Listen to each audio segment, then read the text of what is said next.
have with me Emily Callaghan. Tell us about your growing up in a family who practiced witchcraft. What was that like? Well, I think when people think witchcraft, they think of supernatural and everything else, but it was, I would say, relatively normal. Very different in other aspects, daily rituals, morning rituals. So what are the rituals? So every time we'd wake up, we'd, just, I guess, do a gratitude. So what we're grateful for, things like that, and sometimes that would be used in spell work. We would use herbs and sometimes cleanse the home, which I spoke about with you with sage, burning sage, and through that you sing a little song. So it was quite different. I never knew how different until later on in life. I thought that it was quite, I knew going to other people's homes later on that my home was a bit different. I had like a little altar and crystals, and my mum would do divination readings in the weekends with her friends, and we had... Was it like a business for her as well? It was. She did Reiki healing, which is a form of spiritual healing. She did divination reading, which, as you know, is the tarot reading. And she did a lot of, I guess, medium work as well. Some of the stuff that she could do was pretty incredible and pretty scary as well. She would be able to figure out people's lives without them telling her. A lot of predictions and things like that, I guess. So I just thought that kind of stuff was, I guess, normal. But I later found out that it's not normal. I was brought up with a lot of, how to manifest and things like that. Had a darker turn later on in my life, but I feel like with that comes negative consequences as well. So it's interesting because you talked about your mum doing it, but your grandmother also did that. So my grandmother was involved in witchcraft. And that's where your mum would have learned her craft and skills. She was a lot more private about it because, as you know, for those that were public about being involved in witchcraft would often be ostracized. It only really started trending in the 90s and coming out public, so my mum didn't need to hide as much, but she never was public about being a witch. She usually just called herself a spiritual healer or things like that. So that's the way that she would title herself, as to not draw attention. And it was the same for my nan. She would often do things, her home was very much, she would have little things like dried flowers and dried lavender, and she'd have a bit of salt on both doorways, and things like that. So little things you wouldn't notice. That was her way, and things flowed through to our family. So interesting. You talked about the term spiritual healer because these days a lot of people would use that term. Healer, so they would use the term spiritual healer or Reiki healer. Shamans. But would you regard now that many of them would actually be doing witchcraft? Okay. So growing up in a home that embraced witchcraft, and in some ways it is the religion, your religion of your family, isn't it? So how did you then start to embrace witchcraft? So I didn't really embrace it until I was a lot older. I did used to make silly little potions as a child, not having a clue what they really were, and trying to just copy my mum and herbs in the bath, and she would tell me what was the best to put into the cooking magic being just health properties and things like that. So there was a lot that I learnt through her, but I only really embraced my own, which was actually a little bit different to my mum's. So my mum's whole witchcraft was based on healing, and very little spell work that I did. So my spell work was a lot of, I did love spells. I also worked a lot with, it sounds a bit crazy when I say it, but I worked a lot with cauldron work. So I did a lot of cauldron spells and working with fire. And when I say working with fire, it's a way of releasing things. So you'd write something on a bay leaf, put it in the smoke, and release. It's a bit complicated to somebody that doesn't understand. It's hard to explain. But every act you do, there is a meaning in a sense for you guys. Yes, yeah. Okay. So as you know, when we were able to get rid of things in my home, one of those was the very old goblet with the protection spell in it. That was probably my biggest spell. That took about 3 days, and it had to sit for 3 days. Okay. And for witches, 3 of 3 is a big thing. Okay. So it's what you say is it will come back to you in 3s. So those that do darker witchcraft, which my family wasn't involved in, my family believed in the Wiccan read. So the Wiccan read is like a karma type of thing. So if you were to do like a hex on somebody per se, that would come back on you. Okay. So if you made it quite negative, then that would come back on you 3 times. And 3-fold. So darker witches are, and I want to say that darker witches are more, and I know, and I hope this doesn't get deemed inappropriate to say, but that in a way they are linked more to Christian. And I say this because witches don't believe in the devil. My mum didn't believe in the devil and things like that, although we know. They didn't believe in him, but those that do darker magic, they do. So they actually use. So you say they're like Christians. They're aware of the demonic side of it. So a lot of, not all, but a lot of dark witches are known Satanists.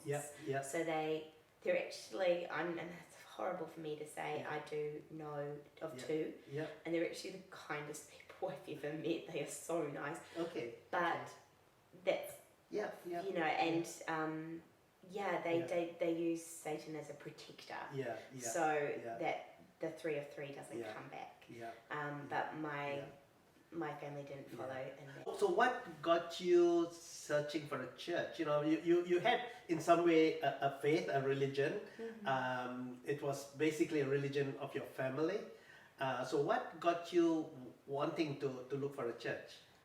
I felt called by God for a long time, and I know that it's been God because it has always called me.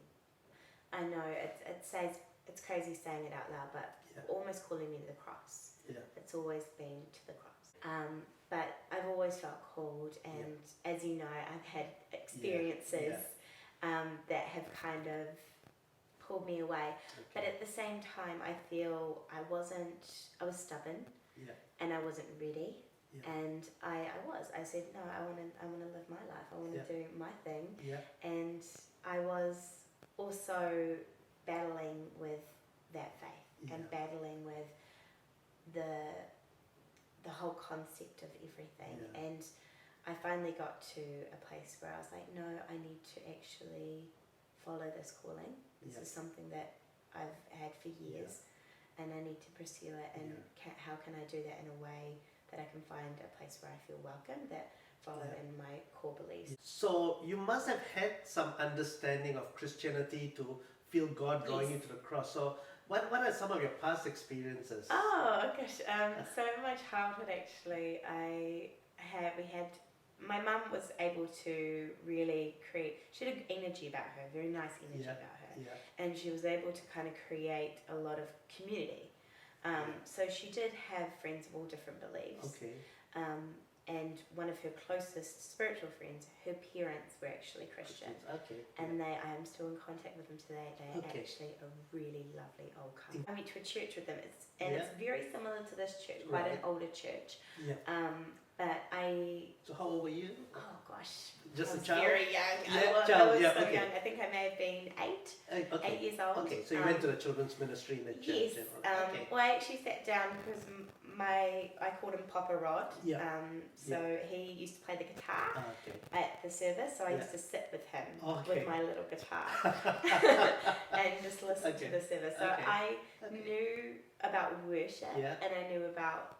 And it held a lot for me, but I didn't understand it at that age. So in some way a seed was planted, even though you didn't quite understand it. I was being discipled very slowly without realising it. When my mum kind of had an inkling of what was going on, that's when I wasn't going there on the Sundays anymore. Because she had a feeling I was going to church. So she didn't want that.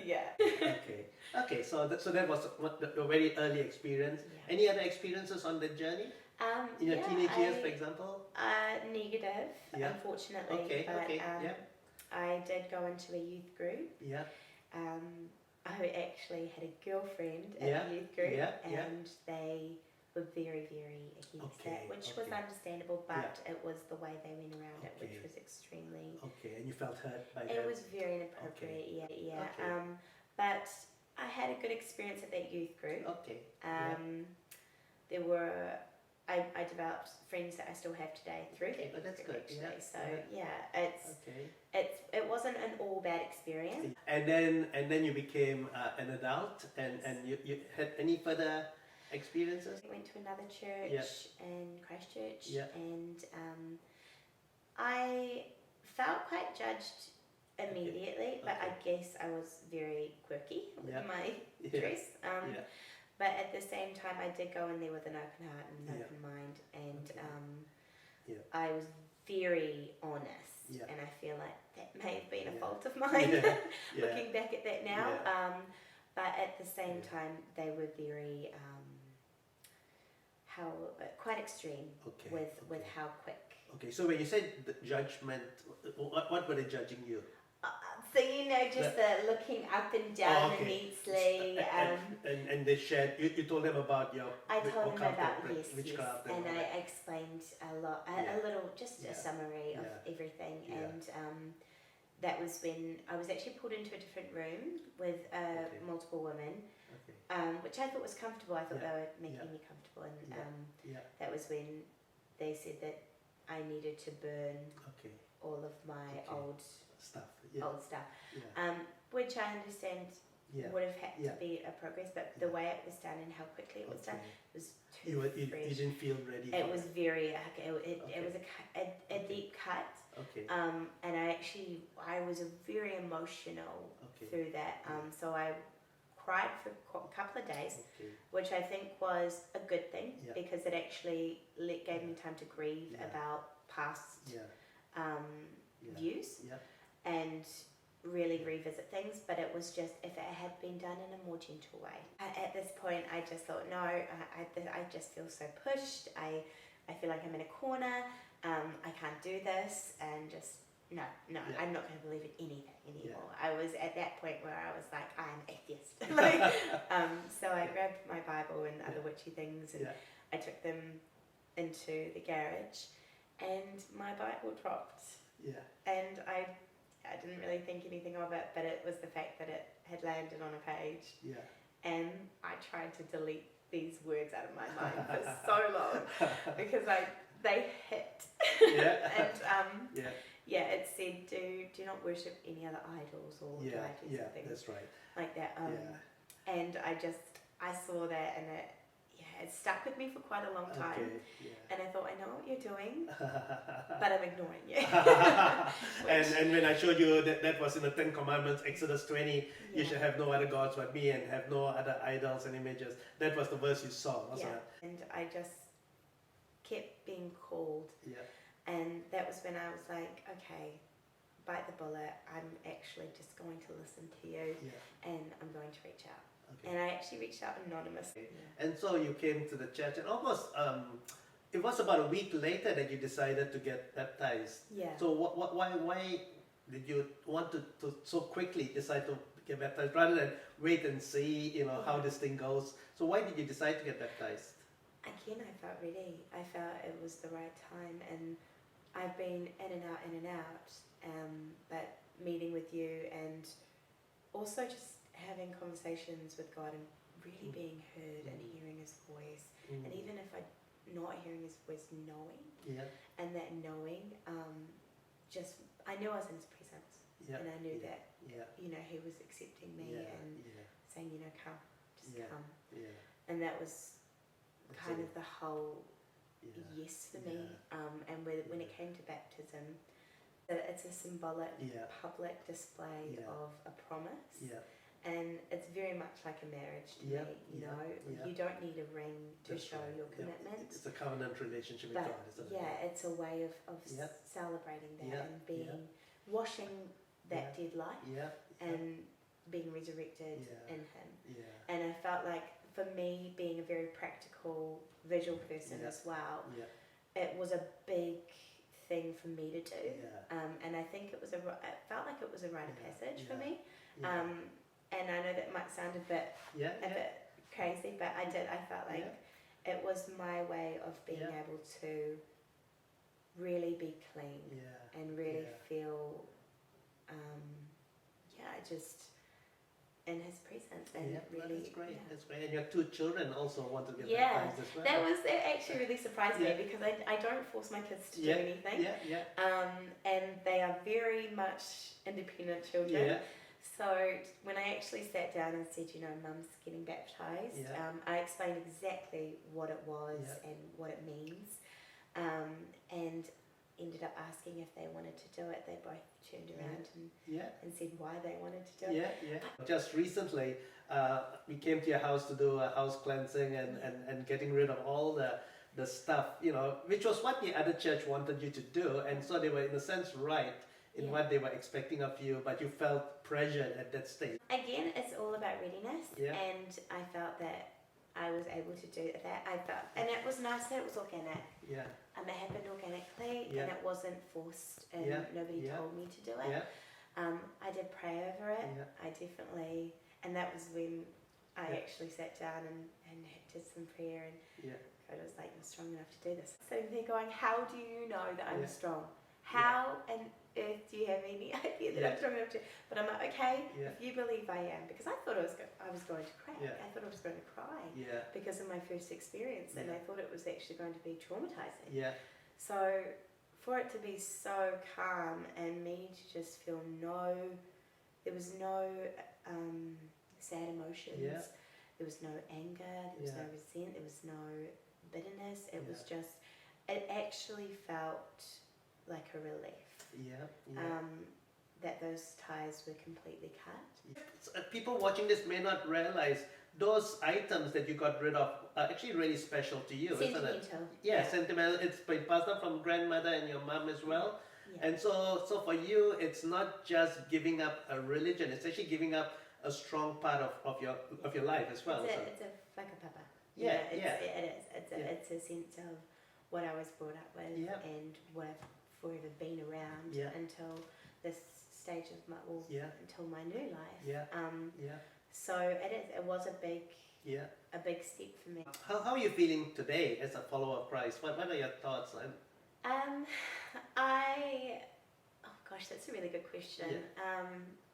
I have faith that he knows what he's doing. And even if it feels silent, I know that I just need to be still. I mean, Proverbs has really reached out to me. He knows what words speak to you and what words don't. And sometimes they will sit with you in a different way another time in your life, and then in another stage you'll be able to see it differently. So it's the way that we take the word that makes all the difference. I was initially discipled was through grace, was through people just acting godly and doing what Jesus would do. Any regrets taking the step of following Christ? Oh gosh, no. No. Challenging. Yes. I don't think the Christian journey is an easy one. But it's worth it. And it's true. And when you walk in truth, it's very different. But there are challenges. But there are always challenges. And life is challenging. No, that's exactly right. But no, I don't have any regrets. Truth is, God has a plan for us. That's right. And when it comes to witchcraft and spell work, the biggest thing about witchcraft and spell work is it's a manipulation of the environmental elements, and a lot of manipulation at whole. It's manipulating your whole entire life to suit your needs. And that's not living. And it's also very much picking up on the darker kingdom and taking that energy. And without realizing that happens very quickly. Like we spoke about things happening very fast. When you use tarot cards, when you do spell work, it's instant. It's instant because the devil's not going to want you to work for anything. He's wanting to give you full, you know, it's like junk food. It's straight up, you're not going to work on it. No, that's right. God knows exactly when you need something, and it's nourishing. It's not an instant sweet fix, it's a nourishing fix. And that's what I see the difference as. So I don't want to say it confidently because I don't. I'm still very new, but I definitely know the difference.